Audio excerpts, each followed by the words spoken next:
And it's time for America to wage war on the cartels, which we are doing. 취임 전부터 마약과의 전쟁, 그리고 카르텔과의 전쟁을 공언해온 트럼프 미국 대통령. 지난 8월 7일 미 법무부는 베네수엘라 대통령 마두로가 범죄 조직인 트렌데 아라과, 그리고 멕시코 시날로아 카르텔 등과 공모를 하고 있다며 기존보다 2배 높인 5천만 달러, 우리 돈 약 693억 원가량을 현상금으로 내걸었습니다. 그로부터 약 한 달 뒤인 9월 2일, 미군은 카리브해에서 베네수엘라의 마약 카르텔 트렌데 아라과 소속 조직원 11명이 탑승한 마약 운반선을 폭격했다고 밝혔습니다. We just, over the last few minutes, literally shot out a boat, a drug-carrying boat, a lot of drugs in that boat. 미군은 또 9월 15일에도 마약 운반선을 공격해 테러리스트 3명을 제거했다고 발표했는데 베네수엘라는 첫 공습부터 정권 교체를 겨냥한 전면적 침략이라며 극렬히 반발했습니다. 양국 간의 갈등이 일촉즉발로 치닫고 있는 이번 사태의 직접적인 원인은 마약과의 전쟁으로 비춰지긴 하지만 이뿐만 아니라 베네수엘라가 영유권 분쟁 중인 가이아나라는 국가를 포함해서 더 복잡한 관계가 얽혀있다, 이런 분석이 나오고 있는데 그 이유는 무엇일까요? 국제 이슈의 팩트는 기본, 맥락까지 전해드리는 딥팩, 함께 보시죠.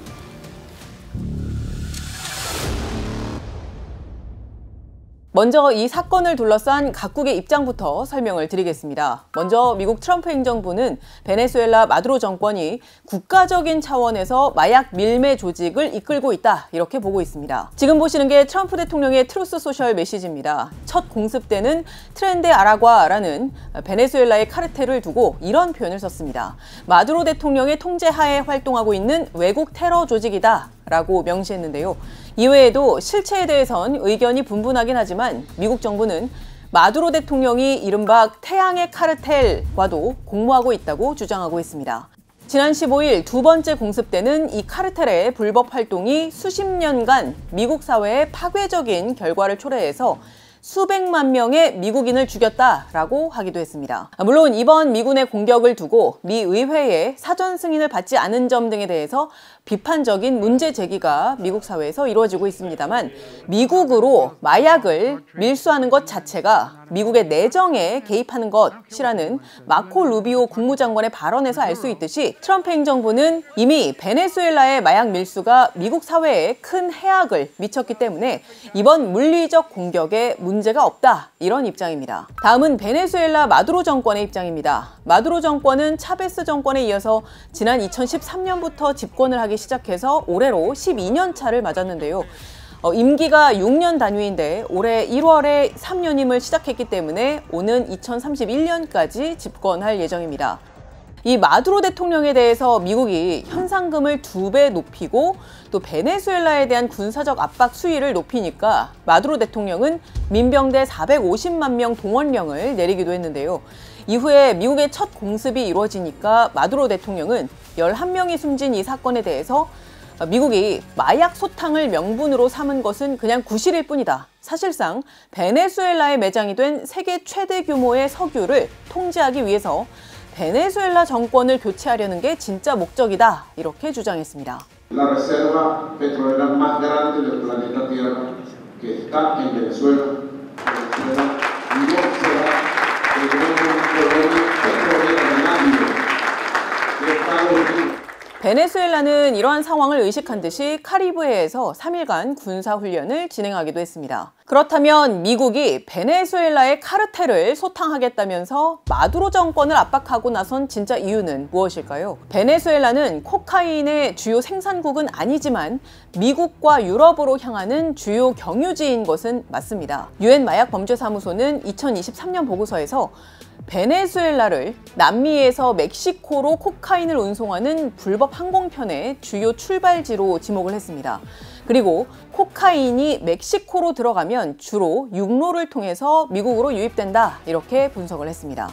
2021년 미국 마약 단속국은 전 세계 코카인 생산량의 약 24%가 베네수엘라를 거쳐서 유통된다고 평가를 했습니다. 그리고 국제투명성기구 베네수엘라 지부는 2024년 보고서에서 콜롬비아의 2023년 코카인 생산량 최소 2,664톤으로 추정이 되는데 이 양을 고려할 때 같은 기간 약 639톤이 베네수엘라를 통해서 유통이 된 걸로 추정을 했습니다. 최근 미국이 네덜란드, 캐나다, 영국 등과의 공조 단속에서 한 건당 수백에서 수천 킬로그램 규모의 코카인을 적발을 했고 또 다수의 베네수엘라 국적자들을 체포했습니다. 미 국무부는 올해 보고서에서 베네수엘라의 정치적 불안정 그리고 경제적인 혼란 또 만연한 부패가 초국가적 범죄 조직의 무법 활동을 가능하게 했으며 또 지속되는 경제 위기가 이 정권의 마약 밀매 등 불법 수입에 대한 의존도를 심화시켰다 이렇게 지적을 했습니다. 다만 일부 정보기관과 또 전문가들은 베네수엘라 정부가 해당 마약 조직을 직접 통제하지는 않는다 이렇게 평가를 하기도 했고요. 마약 유입 경로도 주로 콜롬비아 그리고 태평양 경로가 중심이 되지 베네수엘라가 중심은 아니다 이런 지적도 나오고 있습니다. 앞서 보신 것처럼 마약 문제가 핵심 배경이긴 하지만요. 마약 범죄 소탕이라는 배경 이면에는 훨씬 더 복잡한 지정학적, 정치적, 경제적인 요인들이 뒤얽혀 있습니다. 첫째는 베네수엘라와 가이아나의 영유권 분쟁입니다.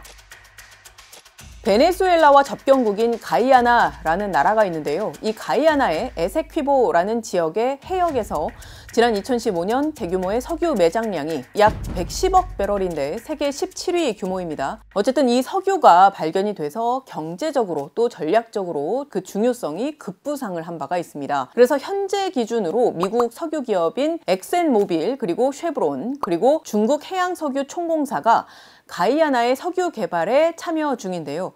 베네수엘라가 이 가이아나의 에세퀴보 지역에 대한 영유권 주장을 재개를 하면서 긴장이 고조가 되고 있습니다. 국제사법재판소의 최종 판결 전 어떤 조치도 취하지 말라라는 명령에도 불구하고 베네수엘라 국회는 에세퀴보 지역을 자국의 새로운 주로 승인을 하는 법안을 통과시켜서 분쟁을 격화시키고 있습니다. 지난 3월에는 베네수엘라의 무장 해군 함정이 가이아나 이이지 침범을 해서 엑손모빌 선박에 접근을 해서 베네수엘라 이이지에서 운항을 하고 있다 이렇게 주장하고 또 경고를 하는 일이 있었습니다. 이에 가이아나 정부는 물론이고요. 미 국무부도 국제적으로 인정이 된 가이아나 해상 영토에 대한 명백한 침해다라고 하면서 가이아나의 영토 보전과 또 1899년 중재 판정에 대한 미국의 지지를 재확인을 했습니다. 이러한 영유권 분쟁이 계속된다면 그래서 갈등도 고조가 된다면 당연히 가이아나 내부의 경제뿐만 아니라 미국 기업들의 사업 안정성에도 위협이 될 수밖에 없겠죠. 그렇기 때문에 이 부분도 미국이 베네수엘라에 대한 압박을 강화하는 요인 중 하나일 수 있다. 이런 분석이 가능해 보입니다. 둘째는 미국의 국내 정치적 이유입니다. 미군이 베네수엘라 선박을 타격한 직후에 트럼프 대통령이 직접 SNS에 이를 알리는 모습은 강력한 대통령 권한을 이행하는 모습, 이것을 강조하는 것이고 이는 곧 대내 정치적인 메시지이기도 하죠.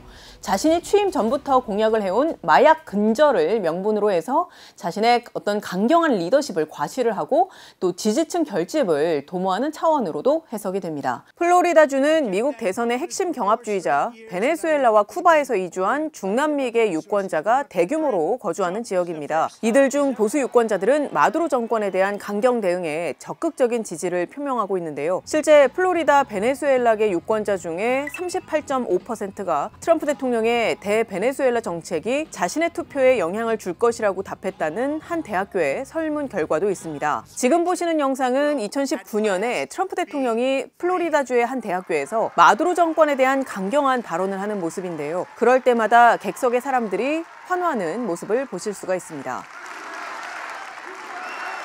앞서 쉐브론이라는 미국 회사가 가이아나 석유 개발에 참여 중이라고 말씀드렸는데요. 베네수엘라에서도 사업을 하고 있거든요. 그런데 트럼프 행정부가 최근 쉐브론의 베네수엘라 사업을 재개하게 하고 또 이민자 추방 항공편을 허용하기로 하는 등 미국 내에 정책 변화가 있었습니다. 그런데 이에 대해서 플로리다 유권자들이 불만을 터뜨린 사례가 있었거든요. 그래서 트럼프 행정부가 일기에 이어서 다시 꺼내든 베네수엘라 강경책은 플로리다 중남미계 유권자 표심을 특히 의식한 게 아니냐 이런 분석들이 나오고 있습니다. 실제 목적이 무엇이었건 간에 확실한 것은 베네수엘라 선박 공격에 대해서 미국 내부는 법적 논쟁이 뜨겁다는 점입니다. 전쟁법 전문가와 특히 국제법 학계 인사들은요, 미군의 공격이 적법 절차 없는 무력 사용이라며 이게 국제법과 미국 법률에 위배될 가능성이 높다 이렇게 지적을 하고 있습니다. The Trump administration appears to be committed to this policy of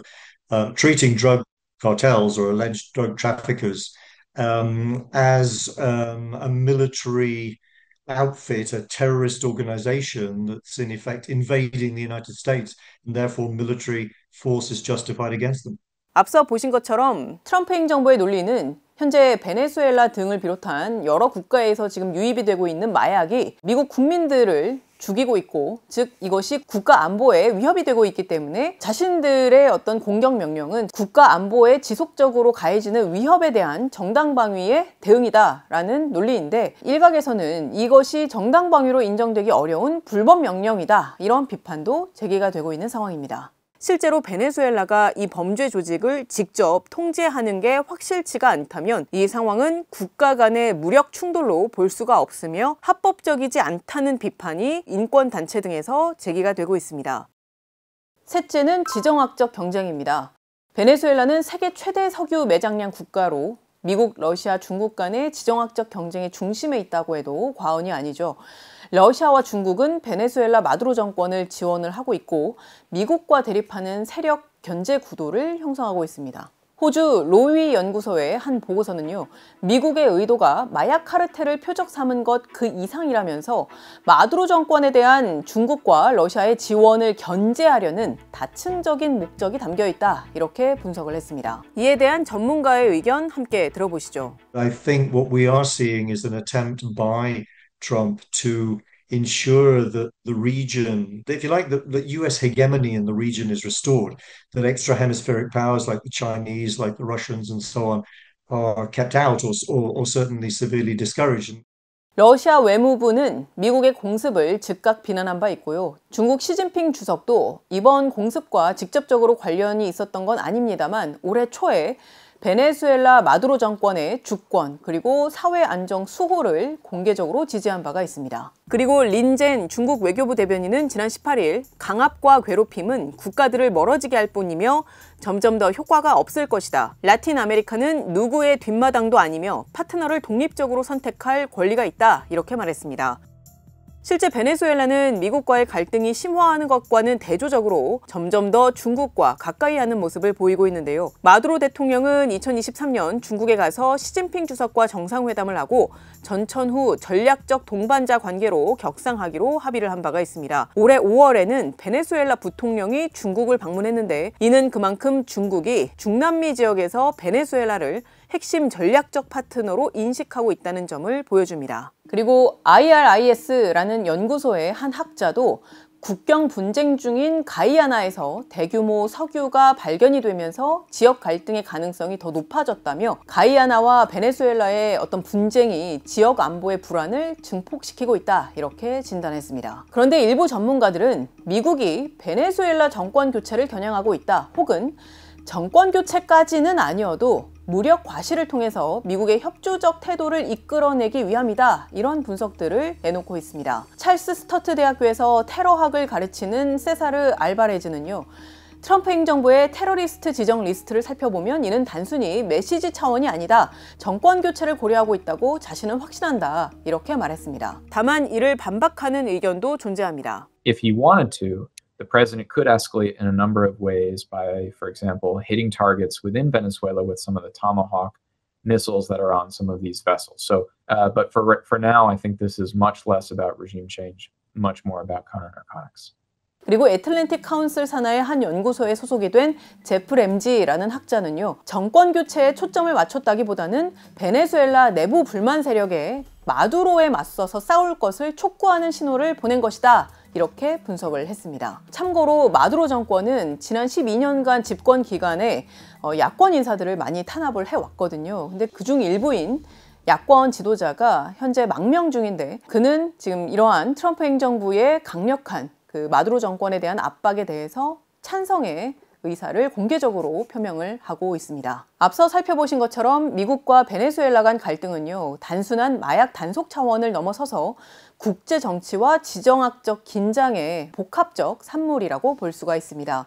그리고 미국의 공격은 좀 더 큰 흐름에서 봤을 때 올해 썼던 이란에 대한 미국의 군사적 대응에 이어서 또 국방부 명칭을 전쟁부로 바꾸는 등 미국의 군사 정책이 더 강경하고 또 공격적으로 전환하는 맥락 속에 놓여 있습니다. 그렇기 때문에 베네수엘라 선박 공습과 같은 군사 작전이 단순한 마약 단속을 넘어서서 말하자면 변화하는 미국의 군사 외교 전략, 이 맥락 속에서 발생한 하나의 상징적 사건으로 볼 수 있는 만큼 앞으로도 면밀하게 그 파장을 지켜볼 필요가 있어 보입니다. 여기까지가 오늘 저희가 준비한 내용입니다. 지난번 편에서도 정말 많은 분들이 저희에게 격려의 댓글 그리고 또 다양한 의견들도 함께 남겨주셨는데요.